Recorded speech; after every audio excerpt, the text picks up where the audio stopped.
You might recall this book if you had participated or watched my video a while ago. That was an Amazon haul. This was the book that I was super duper excited about, and I realized that I hadn't done any reading from it to you lovely starshines as yet. And so I thought perhaps this could be a reading moment. A little video where I read the first couple chapters, maybe, of this book, which is called, as you can see, The Resurrectionist. It's by E.B. Hudspeth. I'm super excited to show it to you, but before we do, just one second.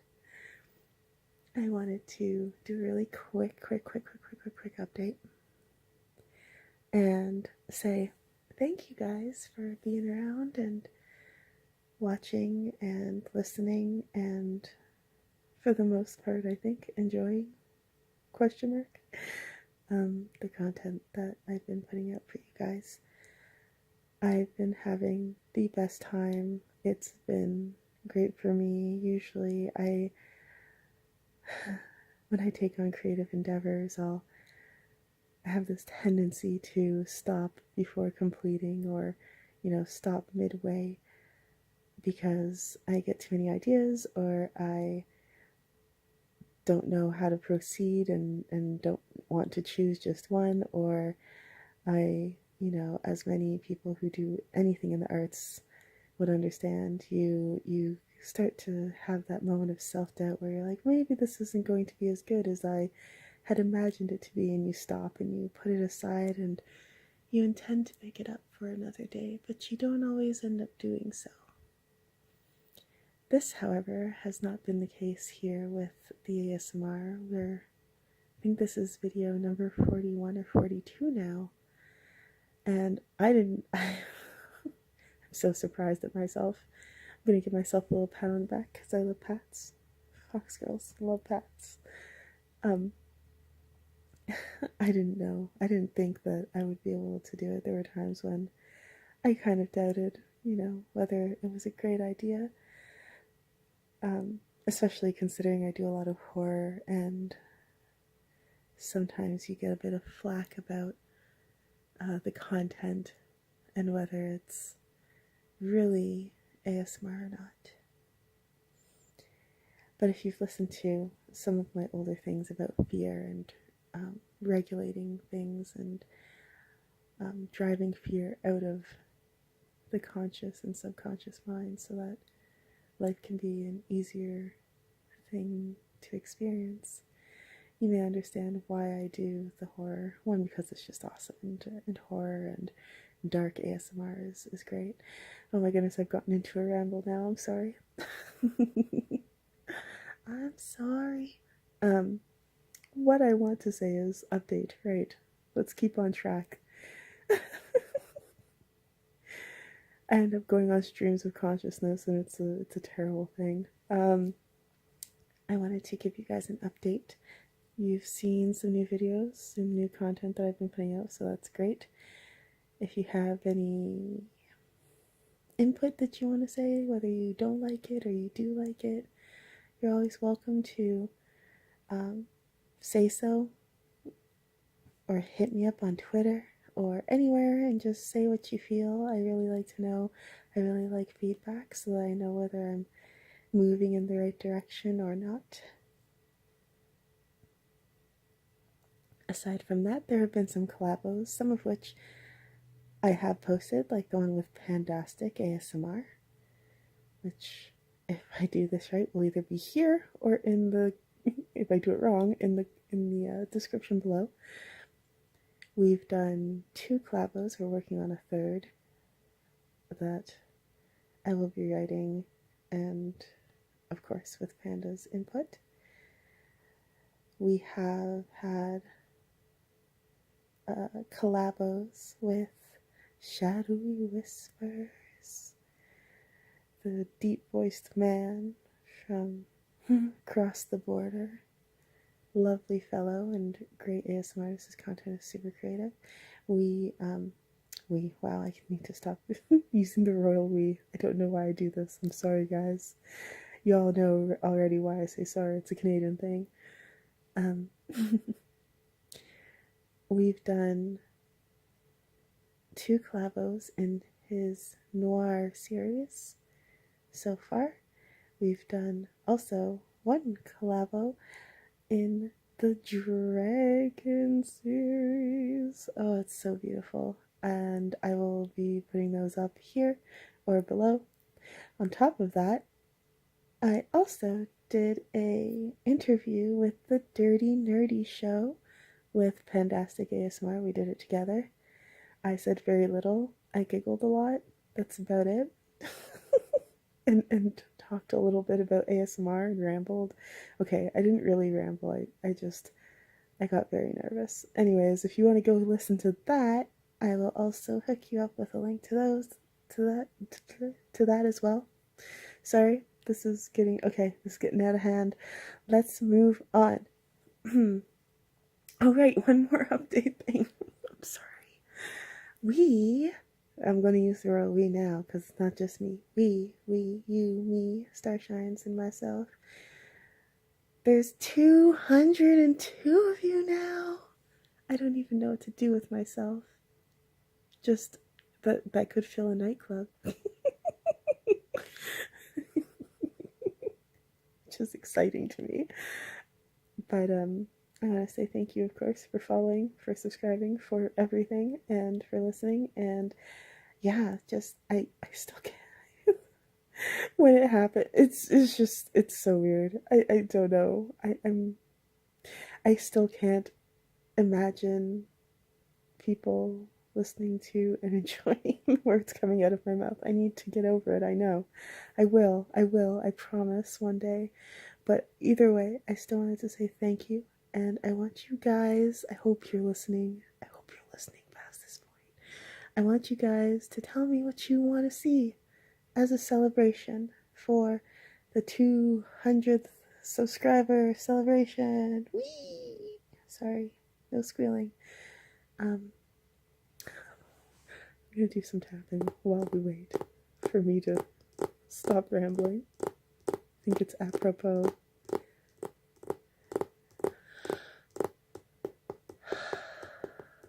I'm just super excited that you guys are here. Some options that I heard from others that I've discussed this with have been part 2 to the yandere roleplay, the ex-girlfriend. Others have said more witch roleplay. A good friend said that I should do a live stream of gameplay or ASMR or reading or something, but a live stream. So I would like all of you to give me some input. If you don't mind, I think that would be really marvelous. Right. So that's what I wanted to say. Now let's get to this book. I've been waiting. I feel like I've been waiting so long that I don't know. I'm a little nervous, but it should be fine.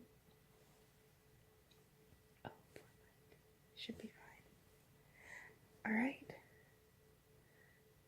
So we've got here the Resurrectionist, the lost work of Dr.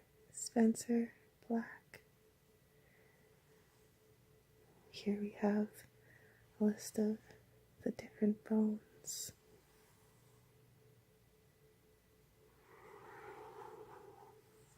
Can you guess what this creature is? I think we'll find out. Possibly in this video, if not in part 2. I do plan on reading this. I won't be monetizing it, obviously, for obvious reasons.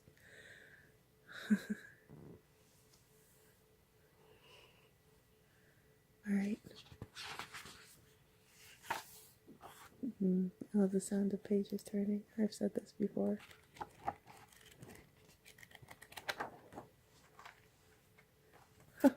No spoilers. Oh, whoops.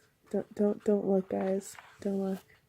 I just wanted to have some lovely page turning.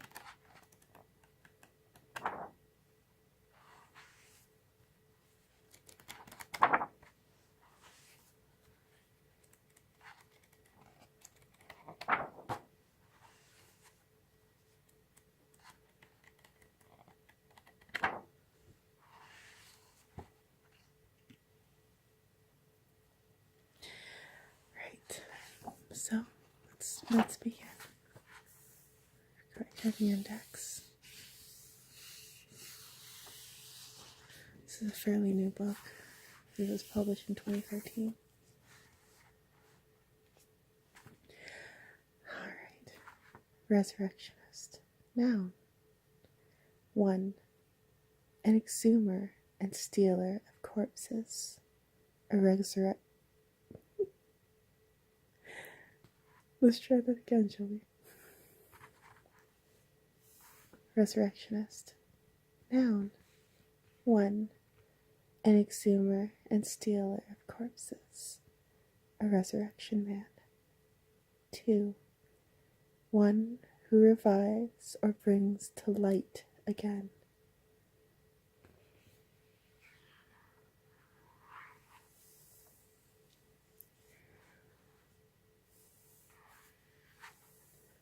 A note from the publisher. This book would not exist without the tireless efforts and generous financial support of Philadelphia's Museum of Medical Antiquities. Over the past 15 years, their curators have toured private collections throughout the United States and Europe in search of the lost journals, letters, and illustrations of Dr. Spencer Black, one of the most remarkable physicians and scientific mavericks Western civilization has ever known. As most physicians and students of medicine undoubtedly already know, Dr. Black achieved fame and notoriety in the late 19th century for his pioneering work in treating genetic abnormalities. No one disputes that Dr. Black was a genuine prodigy. Before he had even reached the age of 21, his work was known by surgeons around the world, and yet this professional acclaim was short-lived. Much of Dr. Black's later work remains shrouded in controversy, rumors, and whispers of blasphemous abominations. Thanks to the materials collected herein, we now know that Dr. Black's personal and professional exploits were far more scandalous than anything found in the Gothic novels that were popular during his lifetime. Many of the letters and illustrations in this book were donated from the estate of Dr. Black's brother, Bernard. These materials have been unseen since the International Convention of Modern Science in 1938, where their display was fleeting because of public disapproval. Other letters, journals, and drawings have come to us directly from anonymous donors, and these are published here for the first time. They offer startling new insights into the doctor's personal life and professional achievements. This publication begins with the most complete biography to date of the Western world's controversial surgeon. It is followed by a near-complete reproduction of Dr. Black's magnum opus, the Codex Extinct Animalia. Together, these two extraordinary documents are the definitive study of Dr. Spencer Black, They are the Resurrectionist.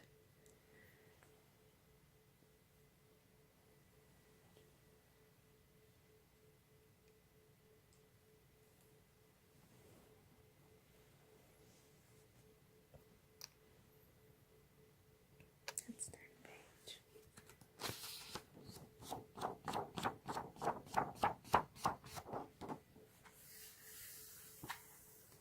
The Life of Dr. Spencer Black. The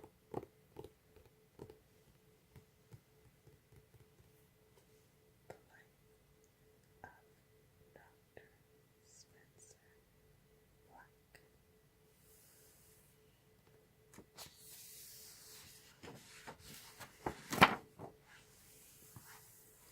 1851 to 1868. Childhood.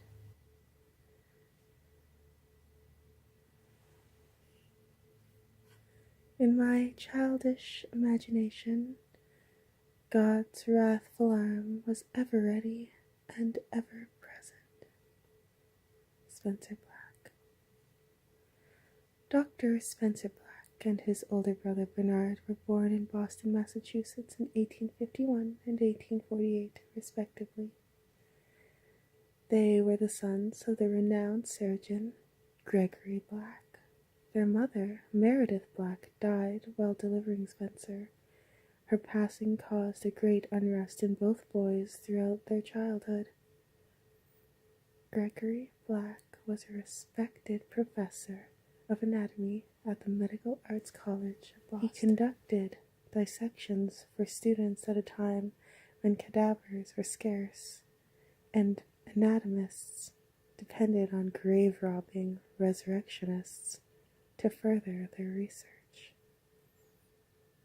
He had some of his favorite cadavers preserved, dressed, and propped up in a macabre, anthropomorphic display in his office. As one of the city's leading professors, with an increasing number of students every year, his demand for bodies surpassed the legal supply. He was one of the primary purchasers of stolen cadavers in the area, and he dug up many additional bodies himself, with the assistance of his two young sons. Spencer Black writes at length about these experiences in his journals. I was no older than 11 when the ordeal began.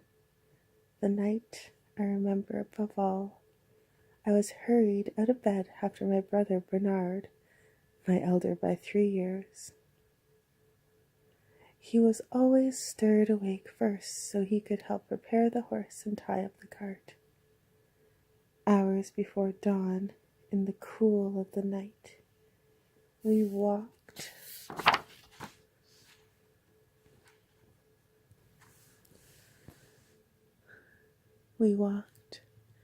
away from our home and went down to the river, where we could cross a bridge beyond which the road was dark and obscured, an excellent place to enter and leave the cemetery unnoticed. We were all quiet, for calling attention to ourselves would have done us no service.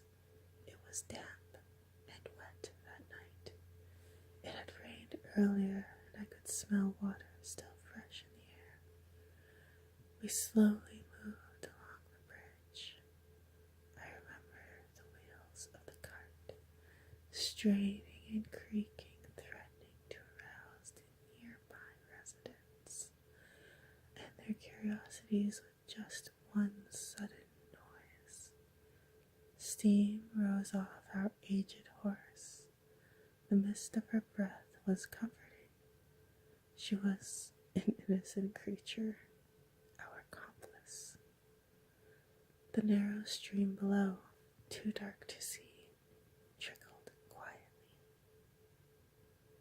Any sound that we made with our dreary march was muted as soon as we crossed the bridge and went over the moss-covered earth framing the cemetery. Once inside the perimeter, my father was at ease. His humor improved, and with a calm gaiety he led us to a newly established residence for some deceased soul. They called us Resurrectionists, grave robbers. When I was a child, I had the conviction against the belief in God that I have now. My father was not a religious man, however. My grandparents were. They gave me a rigorous theological education. I was very much afraid of what we did those nights, of all the terrible sins a man might commit. Stealing the dead seemed among the worst. In my childish imagination, God's wrathful arm was ever ready and ever present, and yet I feared my father even more than I feared my God. My father reminded us there was no cause for trepidation or fear. He would repeat these things as we dug through the night, as the smell of the body's decay rose around us. Soon we reached the soft, damp wood coffin of Jasper Earl Worthy.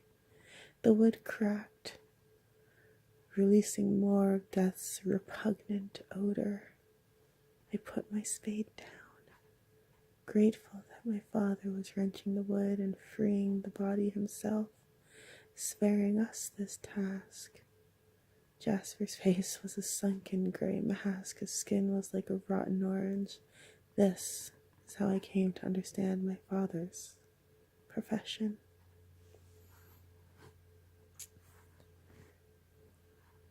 Soon after, Dr. Black penned another journal entry with a short poem titled A Dreadful Sight. The poem appears to be inspired by his experiences robbing graves.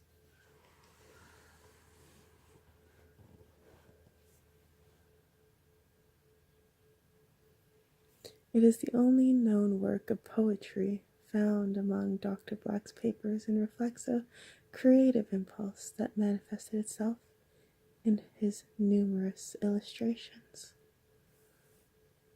A dreadful sight. I went to rest one merry night. On the morrow was a dreadful sight. My dear loved one has passed away, so to the coffin she must stay.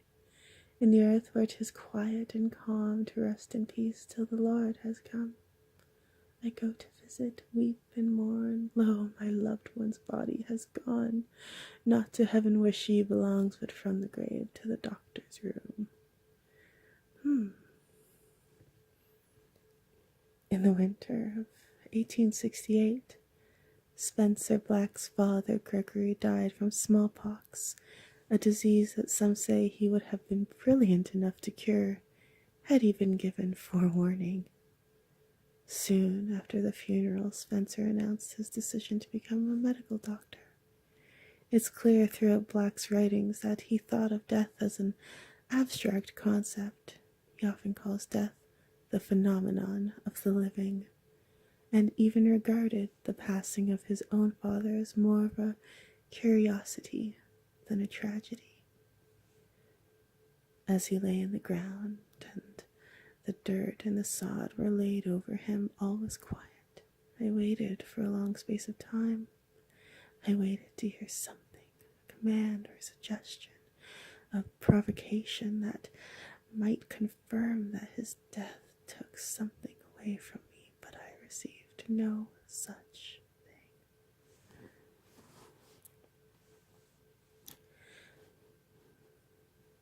Bernard Black kept a separate journal of his life and work in the natural sciences until his disappearance in 1908.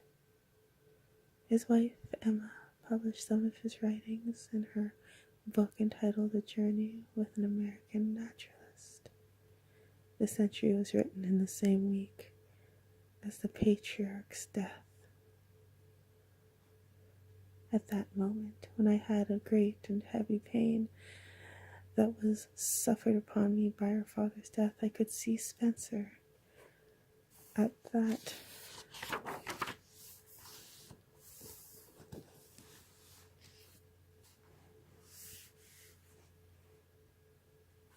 that very identical moment looked exalted. He leapt into my father's grave with all his heart chasing after death to seek out its hiding place.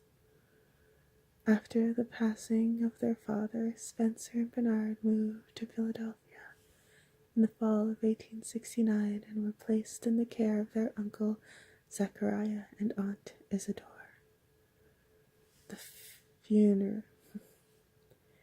The funerary costs were quite extensive. Gregory had set some money aside for his burial, but it was not enough. Zechariah and Isidore paid the balance out of their savings, and it was likely a significant sum. Then, as now, a proper burial came at a high price. No price higher than death.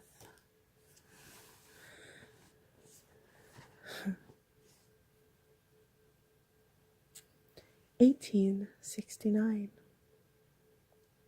The Academy of Medicine.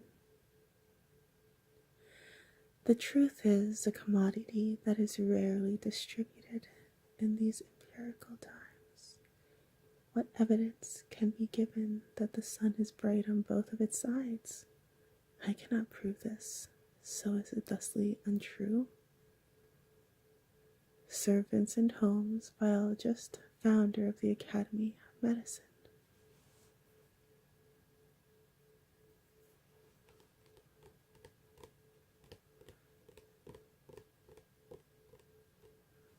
Prior to moving to Philadelphia, Bernard had already completed 3 years of schooling at the Medical Arts College of Boston, whereas Spencer had completed just 1.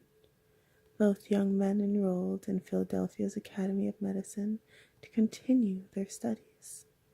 It was during this year that Spencer began keeping his journal. September 1869. What a miracle it is to be human. I endeavor to write this account of my life, the chronicling of my study and experience with the Academy of Medicine here in Philadelphia, not my place of birth. It was not by my choosing that I would pursue a career in medicine. This is a matter of fate, God, destiny, or some other weapon of man. I was born of good and well-educated parents, both of whom are now gone. My mother died delivering birth to me while my father attended. He held my life in one hand and her death in the other. He did not speak often of her. It was in the winter of my 16th year when my father succumbed to smallpox, a disease that took his life.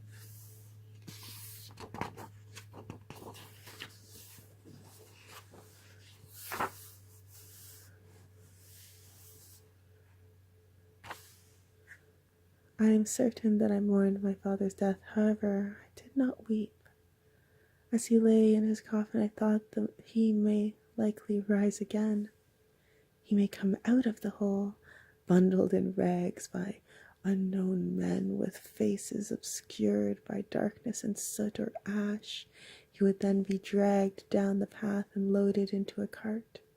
A few seconds would pass, then the reins would snap, and the horse would carry him away. My father was a well-known and respected doctor and anatomist. He certainly paid for many corpses for his research. Now he too may serve science yet again. When one dies, they neither ascend to the heavens nor descend to hell. They instead become cured, freed from an illness and healed from the suffering of mortality. Our consciousness, our awareness is a symptom of our body, and it is secondary to the mystery of our physical chemistry. It is in this sincere application to biology where I promise to excel as a scientist of medicine. The entire body is the soul, and my knife cuts deep into the flesh. I vow to be always reverent with the edge of my scalpel.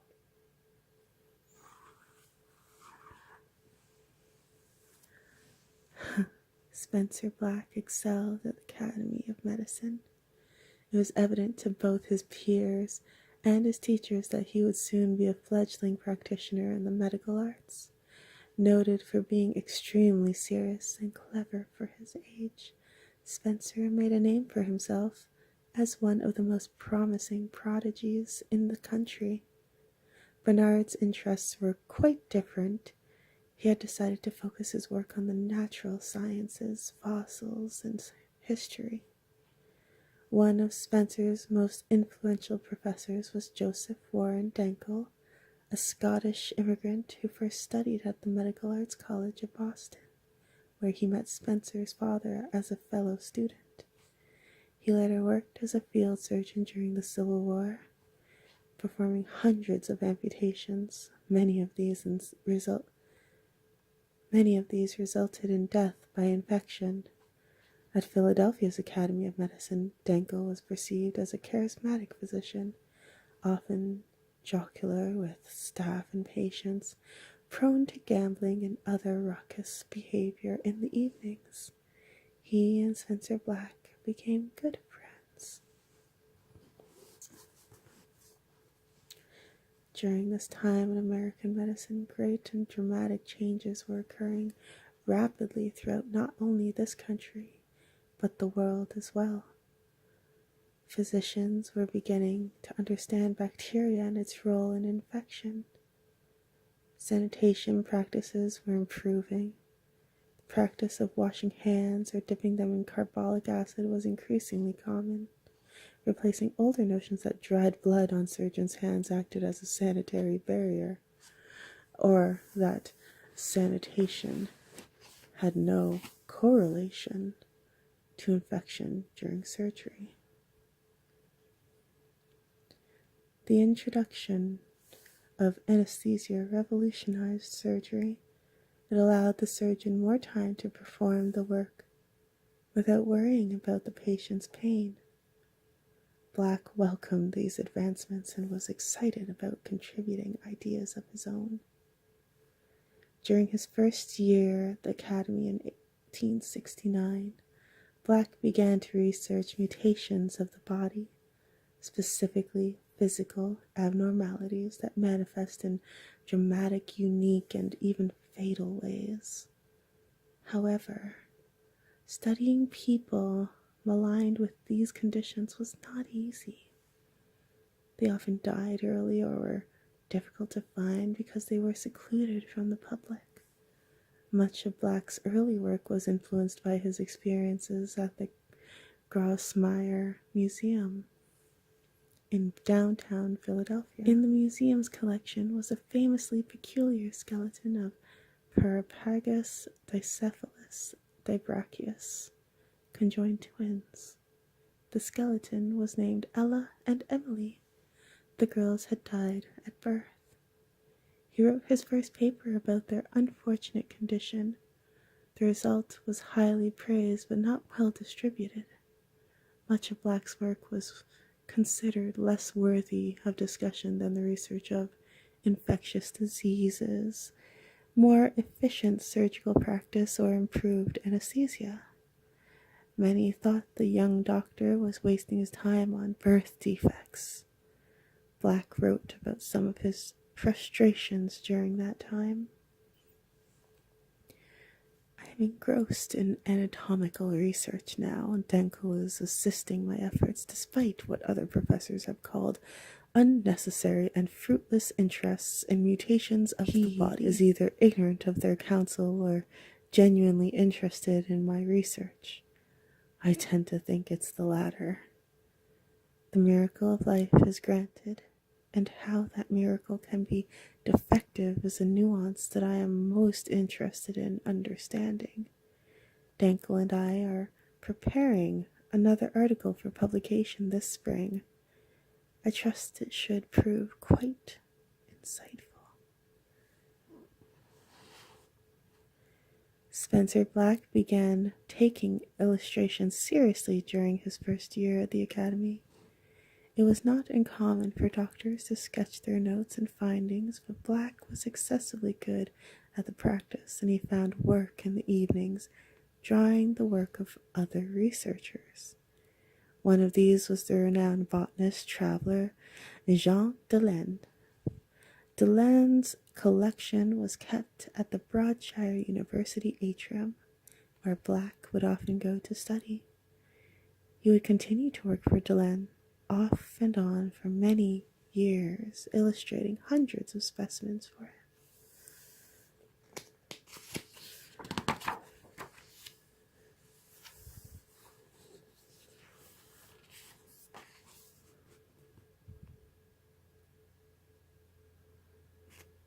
English yew, myrrh, lily of the valley.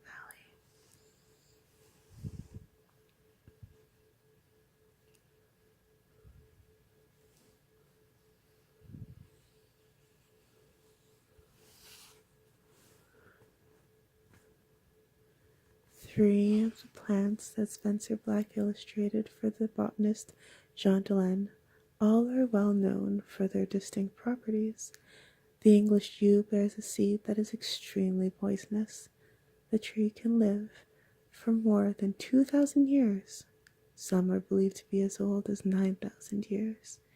In certain spiritual circles, the yew is celebrated for its transcendence of death. Its resilience has inspired many cultures to revere it as a symbol of rebirth and everlasting life. Myrrh is the tree from which the reddish-brown gum resin is derived. It is famous among Christians for being one of the 3 gifts bestowed on the infant Jesus. Myrrh is a well-known incense and is still used for its aromatic and medicinal qualities. Lily of the valley, extremely poisonous.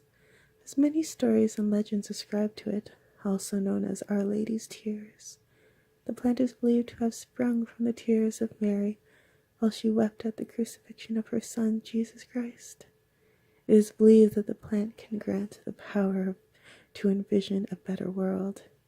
It also symbolizes the return of happiness, or the return of Jesus Christ.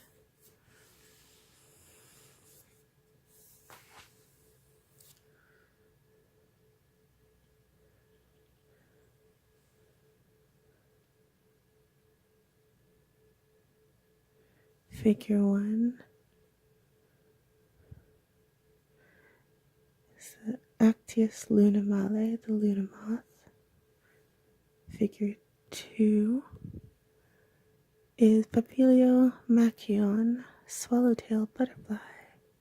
Figure 3 is the Parnassus Apollo, the Apollo or mountain Apollo butterfly. And figure 4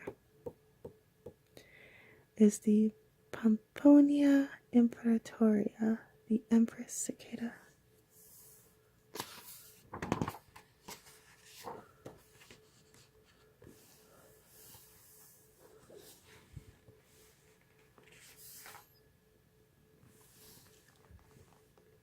I am making notable improvements in my illustrations. What a reprieve from words and lectures. I can study, think, and relax more while taking care to lavish in the solitude of drawing. Spencer Black also wrote about many of the insects and plants that he studied. He was particularly interested in insects that underwent a metamorphosis. The process of transformation fascinated the young scientist, and he often sketched the cicada and made regular mention of it in his journals and letters. November 22nd, 1869. In the summer, when the cicadas emerge from the ground, they transform into a winged insect, sing their song, mate, lay eggs, and soon die. The pupae hatch from their eggs in a tree, then fall to the ground and burrow deep into the earth, where they live for more than a decade. Such evanescence to emerge from the ground after such a long time and then transform, gaining wings, they are born once again from the womb of their own body, which is abandoned as an empty shell, and then they leave the world. This type of metamorphosis, though not as dramatic as that of the butterfly or moth, in a superficial context, is, in my esteem, one of the more significant. After such a long time in darkness, we can live for only a short while. December 1st, 1869. I had become interested in a different assignment given to me by Professor Jean Delane. He needs several illustrations of small and curious insects illustrated for a book he is compiling. The insects gathered are all dead, carefully packed and pinned. The Malaysian Islands. They have arrived from many locations of the world: Guinea, the Malaysian Islands, Africa, and Asia. It is exciting to study the smallest differences in their particular design. There is little separation between man and insect, save the marvels solely unique to their respective functions in nature.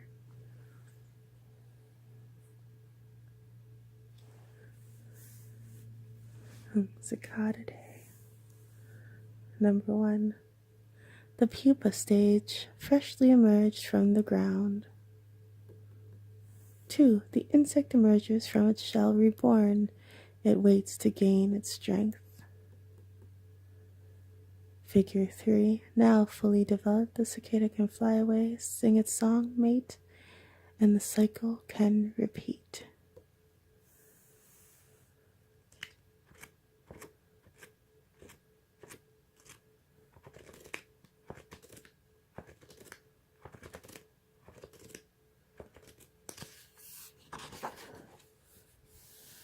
Hmm. 1870, Ward C.